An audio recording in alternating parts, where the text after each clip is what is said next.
Selamat siang teman-teman, ketemu lagi. Nih sekarang saya gilirannya mau sesuai sesuai jadwal ya. Saya giliran mau memberikan tutorial untuk barang-barang reguler nih. Barang-barang reguler yang bisa dari kain-kain perca. Maksudnya sebetulnya ini bukan untuk ekonomi lemah aja, enggak, tapi maksud saya supaya ekonomi lemah itu bisa involve gitu loh, karena bisa dari kain-kain perca, bahannya murah, dan ini apa, peralatannya tuh sederhana sekali gitu. Nah, barang-barangnya tuh apa aja?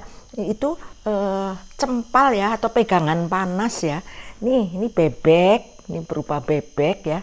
Nih nanti ada sepasang, tapi cuman yang satu nanti saya buat tutorial membuat ininya, membuat apa, aplikasinya ya.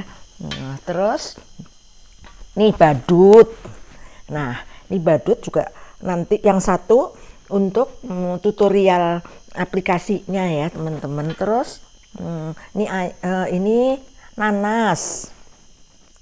Ini nanas juga yang satu nanti untuk tutorial. Yang ini anggur. Nah terus kalau ini ayam tuh sebetulnya saya nggak memberi tutorial, cuman saya ngasih ngasih apa,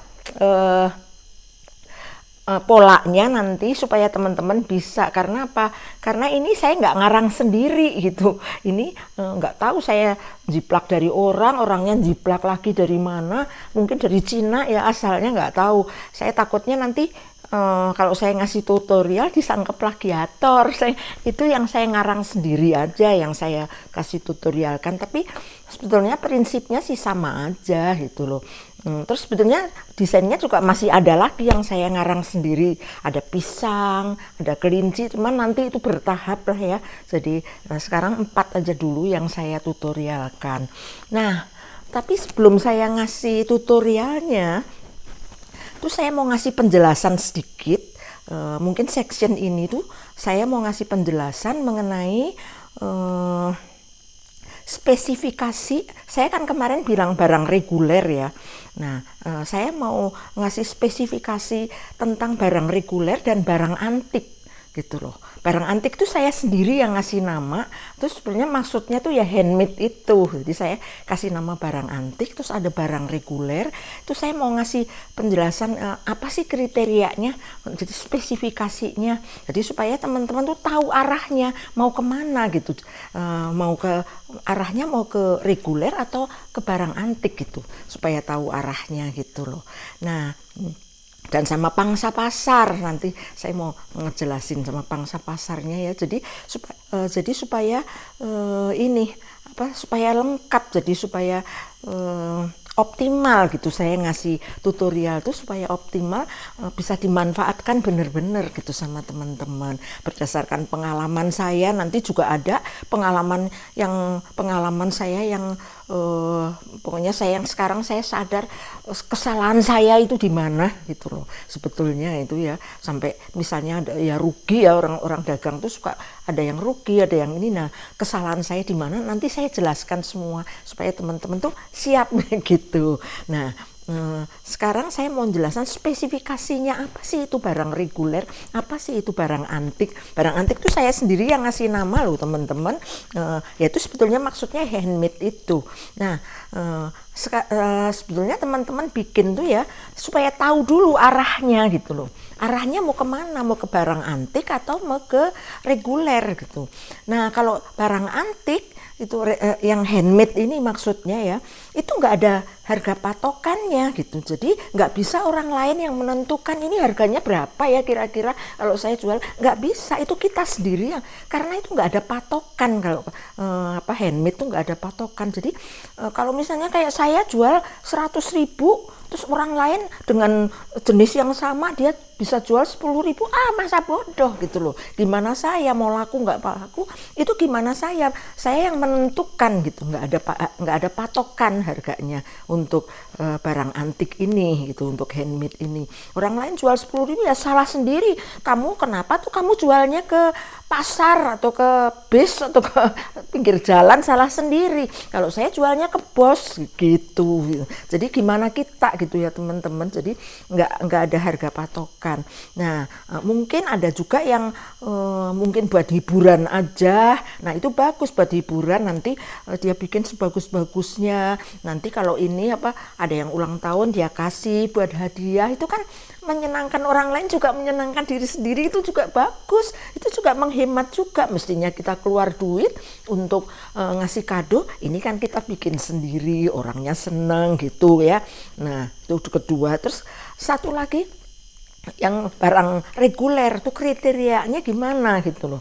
Nah barang reguler ini itu yang harganya tuh memang lakunya kenceng sekali gitu, itu banyak sekali ya lakunya. Nah itu ini tapi harganya tuh ada patokannya teman-teman. Contohnya yang jelas sekali itu kalau kita apply ke supermarket ke divisi ini, divisi yang reguler tuh mungkin namanya household mungkin ya. Nah itu pasti harganya tuh ada patokannya gitu, nggak bisa melenceng dari itu, kita tinggi sekali harganya, nggak bisa ngebanting yang lain gitu harganya. Jadi harga ini harganya tuh ada patokan barang yang fungsinya sama gitu loh, sama di situ gitu. Misalnya ya cempal-cempal, cuman mungkin yang ini fancy ya mungkin agak tinggi dikit, tapi nggak bisa banting pokoknya nggak bisa tinggi sekali harganya, nggak bisa. Jadi ada harga patokan gitu loh kalau di supermarket. Makanya kan studi pasar dulu kan, kita kalau mau masukin barang studi pasar dengan MD-nya tuh jago-jago sekali di supermarket itu. Dia bosnya kan selektif sekali memilih MD, itu nggak bisa terus ini mah teman saya, barangnya saya terima, itu mah bukan teman saya tolak, nggak bisa gitu. Dia benar-benar bisa melihat barang itu marketable apa tidak, dan tahu harganya. Paling nggak dia bisa tahu, paling nggak dia suka nanya arus produksinya gitu ya. Jadi dia bisa gitu menganalisa harganya gitu. Jadi mereka jago-jago. Jadi ini kalau toh misalnya kita merasa saya mah kan bikinnya susah sekali, ini kan handmade, masa harganya segitu, ya pasti mereka nanti menawarkan, coba Bu ke divisi yang lain aja gitu, apply aja. Kan ada divisi lagi yang lain, misalnya namanya stationery misalnya. Cuman ya mungkin di stationery lakunya mungkin sebulan 5 atau 10, ya itu konsekuensi kita kalau kita pengen harganya mahal, dan belum tentu dia dan nggak putus ya. Mungkin kalau barang reguler mereka beli putus, dan mungkin stationery itu lakunya 5 atau 10 per bulan. Kalau yang reguler mungkin bisa 500 lebih, bahkan lebih gitu loh teman-teman. Tapi harganya ya harus standar. Nah gitu, jadi supaya teman-teman bisa mengerti waktu mau buat tuh arahnya tuh mau kemana gitu loh gitu. Saya bisa ngomong begini karena saya tahun 2003 sampai 2009 itu saya masukin ke Toserba Jogja itu seluruh Jawa Barat gitu. Waktu 2009 tuh ada 100 outlet, mungkin sekarang lebih mungkin ya, seluruh Jawa Barat. Terus Superindo Jabotabek saya juga masukin, terus Superindo Jawa Barat, Superindo Jabotabek itu juga masukin. Itu banyak sekali ya pasti per minggu bahkan ya ada terus. Kalau misalnya Toserba Jogja itu karena saya ininya tuh udah mulainya dari awal 2003, mungkin mereka nggak sekaligus habisnya, mungkin konter ini habis, konter itu masih, jadi kita bisa ngatur gitu. Tapi kalau Superindo kan masuknya di tengah-tengah, Superindo Jabotabek itu sekali pesen 5.000 pieces 5.000 pasang gitu loh gitu, karena kan dia harus ngisi semua outletnya bareng. Nah ini itu yang namanya barang reguler teman-teman, jadi mesti tahu dulu. Jadi kita mesti waktu mau buat, kita arahnya dulu kemana, kita mau reguler atau mau ke barang ini yang barang antik gitu loh. Tapi kalau barang reguler ya kita harus siap. Nah kalau misalnya harganya dipatok segitu ya, patokannya segitu ya, kita kan misalnya kan jelas kalau ini handmade itu cost yang paling tinggi itu kan cost of labor ya. Cost of labor itu tinggi sekali. Nah kalau harganya dipatok segini ya kita komponen yang lainnya kita tekan gitu loh. Misalnya kayak bahannya kita beli kiloan yang gramasinya itu ringan, jadi kan meternya kan jadi banyak sekali kan, meternya banyak sekali, terus kita jadi banyak gitu, jadi murah harganya. Terus dakronnya misalnya, dakronnya kalau saya dulu beli sepitan pabrik selimut, dari pabrik selimut tuh kan, kalau selimut tuh kan ada sepitannya pinggir-pinggir itu ya. Nah itu ada yang beli, ada yang mengelola ya, dibeli semua sama dia, terus sama dia dihancurkan gitu loh. Nah itu kita belinya yang itu jadi murah gitu loh teman-teman. Jadi nah kalau saya tuh sifatnya karena saya pengen supaya kenapa saya milih yang reguler, karena saya kan punya pegawai itu kan harus ada kerjaan terus, nggak boleh nganggur supaya mereka bisa hidup kan. Nah ya makanya saya milih reguler supaya mereka ada kerjaan terus. Nah mungkin untung cuma sedikit, tapi kan berlaku kelipatan gitu loh teman-teman kalau saya. Jadi teman-teman tergantung itu mau milih yang mana, arahnya mau ke yang mana. Saya bisa ngomong karena saya pernah masukin ke Toserba Jogja, Superindo sama Superindo. Mungkin dari pemirsa ini ada karyawan Toserba Jogja atau karyawan Superindo, pasti kenal barang-barang ini produk saya gitu loh, makanya saya bisa ngomong. Nah itu satu.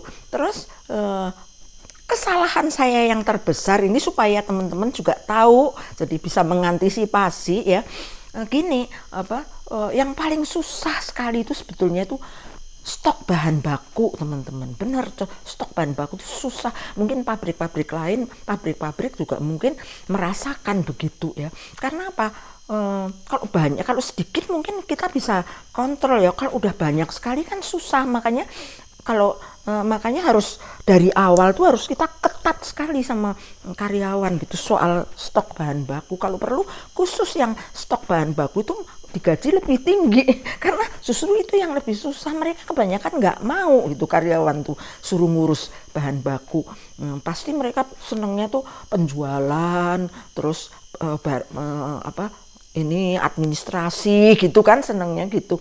Padahal kayak penjualan bahan jadi, barang jadi, terus udah gitu kalkulasi itu sebetulnya gampang sekali kalau kita nggak bodoh-bodoh amat, itu gampang sekali. Yang susah itu justru stok bahan baku kalau saya.